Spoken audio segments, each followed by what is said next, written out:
Bom, seguinte, queridões. Eu sou o Patrick Lopes, você está no Descoordenadas Geográficas e como já está aparecendo aí para vocês na tela, o assunto de hoje vai ser uma aulinha bem rápida com slides sobre a popular degradação dos solos. Os solos, queridões, como nós já vimos, eles são a parte viva da litosfera, formado ali por rocha decomposta, nutrientes, minerais e também matéria orgânica. Os nossos queridos solos, eles são compostos de forma equilibrada por essas proporções que aparecem aí: minerais, matéria orgânica, ar e água, na sua parte sólida e na sua parte porosa. Se a gente for considerar enquanto recurso natural, os solos eles se encaixam na categoria de potencialmente renováveis. O que isso quer dizer? Isso quer dizer que no âmbito dos geossistemas, ou seja, no ritmo natural do nosso planeta, eles vão se renovar no tempo histórico, a partir das interrelações com o clima, com o relevo, com o tipo de rocha, com a vegetação, com os animais ali, né, com a zoogeografia e também com o tempo cronológico. Essa recuperação ela se daria no tempo histórico. Então, por isso, eles seriam considerados renováveis. Só que as ações humanas, as ações antrópicas, elas acabam alterando esse equilíbrio dos solos e acabam prejudicando esse processo em tempo, podendo retardá-lo ou podendo acelerá-lo e ou em qualidade, fazendo com que os solos percam fertilidade, percam textura, percam também profundidade.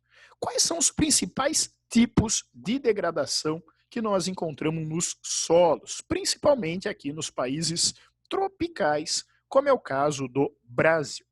Sem dúvida, o mais conhecido, o mais debatido, é a nossa popular erosão. Já dizia o velho ditado, erosão de grão em grão, ela leva o nosso chão. Saindo desse velho ditado, deste belo poema que eu fiz para vocês, a erosão ela é a perda sistemática dos horizontes do solo, devido à ação dos agentes do intemperismo sobre solos expostos. Ou seja, a melhor forma de você prevenir a erosão é não permitindo que os solos fiquem diretamente expostos à chuva, consequentemente às enxurradas, consequentemente à infiltração excessiva, ao encharcamento e nem sequer ao solo. A erosão, queridões, ela pode ser classificada em 4, dependendo da sua escala e dependendo do seu tipo. Nós temos, por exemplo, a erosão laminar. A erosão laminar, ela age de forma horizontal sobre os horizontes superficiais do solo, sobretudo o horizonte O, sobretudo o horizonte A. Ela se assemelha muito com outro problema de degradação dos solos chamado de lixiviação. A erosão laminar, portanto, ela contribui ao retirar o horizonte orgânico para a diminuição gradativa da fertilidade dos solos. Quando essa erosão ela deixa de ser somente horizontal e passa também a se verticalizar, atingindo horizontes úmicos, como o A, como o B, às vezes até como o B textural, nós temos o surgimento das chamadas ravinas. As ravinas, elas já são um sinal de alerta, porque elas podem se agravar e tornarem-se os sulcos. Os sulcos são grandes perdas verticais e localizadas do solo, que acabam trazendo muitos transtornos para a agricultura e muitas dificuldades para você recuperar ecologicamente ou mesmo economicamente essa região. Agora, o pior momento de uma erosão é quando ela se torna uma vossoroca. Uma vossoroca, ela se caracteriza quando a erosão vertical ela atinge o lençol freático ou diretamente o horizonte R, o horizonte da rocha matriz. Um solo com vossoroca é um solo que muito dificilmente você vai conseguir recuperá-lo. Você tem que agir muito mais na prevenção e na mitigação dos problemas para que essa vossoroca não cresça, do que necessariamente buscando recuperá-la. E, como ela atinge o lençol freático, é grande também a possibilidade de que, além da degradação dos solos, você cause uma degradação hídrica na nossa querida vossoroca. Outro problema dos solos é a nossa popular arenização. Como o próprio nome já diz, a arenização é o processo em que você vai ter um acúmulo de areias. É importante dizer sobre a arenização, queridões, que ela é um processo natural para planaltos sedimentares. Porque esses planaltos vão tendo aquela perda natural de sedimentos e esses sedimentos tendem a se acumular em uma planície. Só que o que acontece? A ação humana, como a superexploração de áreas de planície para agricultura, ou de áreas de planície para pecuária, como é o caso do sul do Brasil, acelera e agrava esse problema, que é essa deposição excessiva de grãos de areia sobre a paisagem. Como a vegetação dessas regiões geralmente formam pastos naturais, é comum que o gado ande, que o gado pisoteie e que o gado acabe por contribuir para a degradação dessas áreas. Como eu falei agora há pouquinho, vai sair 30 segundos, isso ocorre sobretudo aqui na região sul do Brasil. Não confundam a arenização, que é uma alteração sobretudo dos solos, com a desertificação.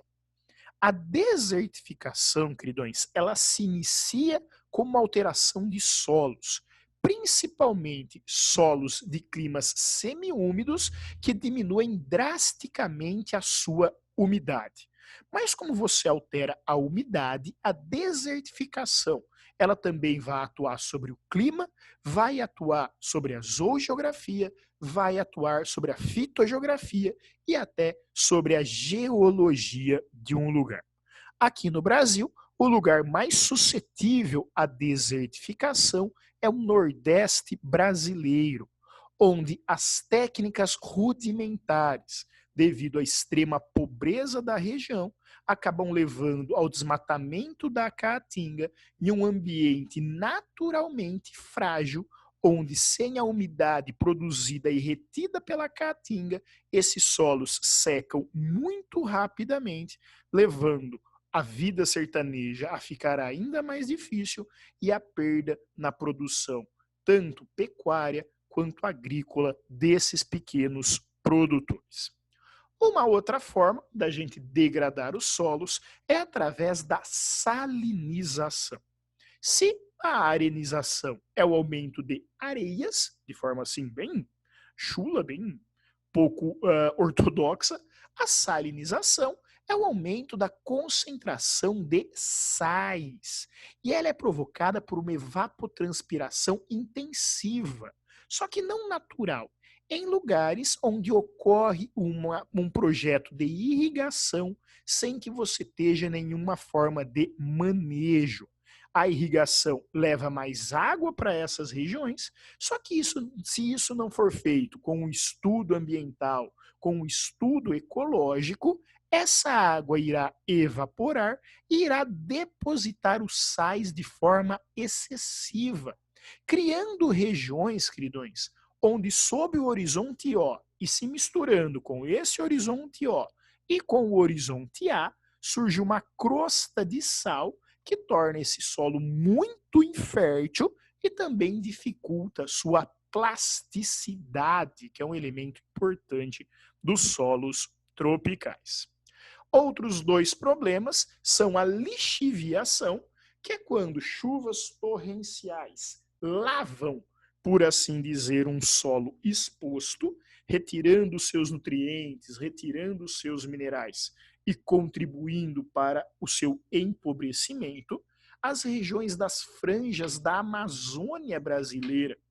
São lugares que sofrem muito de lixiviação e a laterização, que é comum em lugares latossólicos, como é aqui a região do interior do estado de São Paulo, a nossa terra vermelha, uma região latossólica e argilosa, onde a compactação do solo dificulta a infiltração da água e favorece o empoçamento.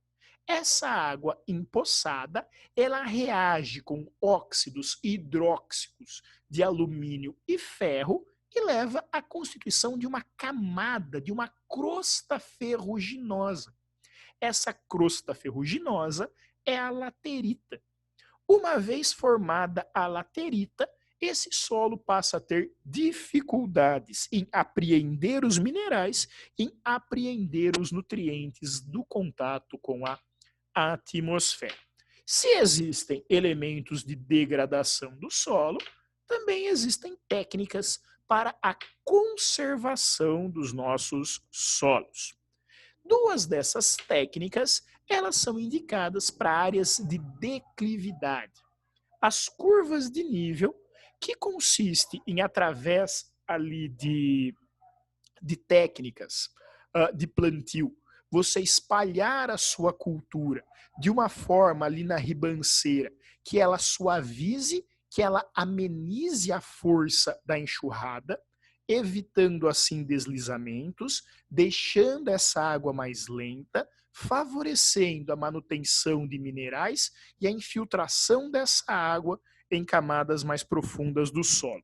E em lugares ainda mais inclinados, o uso da técnica do terraceamento, onde através da construção de terraços nas encostas íngremes, onde isso é possível, você melhora a absorção de água, de minerais e de nutrientes do solo, que deixa de ser cultivado de uma forma inclinada, correndo maior risco de erosão, de deslizamentos e de pediplanação, e você passa a cultivá-lo em ambientes mais retos, em ambientes mais planos, melhorando assim o seu aproveitamento.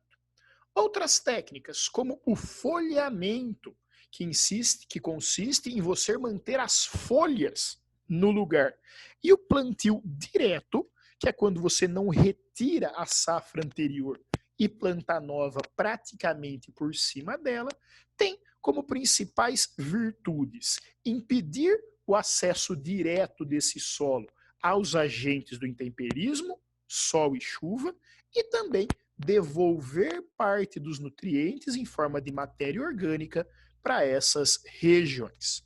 Outras técnicas utilizam elementos químicos, como a calagem e a fosforização, e outras utilizam elementos biológicos, como a associação de culturas. É muito comum o uso na associação de culturas de algumas plantas oleaginosas, como o feijão, como a ervilha, como o amendoim, que retribuem ou que repõem no solo nutrientes retirados por outras culturas, como a silvicultura, como a cultura da cana ou como a cultura de frutas tropicais. Por fim, uma outra técnica bastante difundida é a rotação de culturas. Ela consiste em você dividir o seu lote em diferentes glebas e em diferentes safras, plantar em cada uma dessas glebas uma diferente cultura. Assim, você estimula a policultura, você estimula a recuperação do solo. Se você, então, deixar uma dessas partes em pousio, que é sem você plantar nada, deixando que esse solo se recupere naturalmente, você tende a manter a sua qualidade, você tende a manter a sua produtividade. Pois bem, queridões, por hoje era isso que eu queria passar para vocês. Agradeço a presença, curte, compartilhe o Descoordenadas Geográficas. Brigadão. Tchau, tchau.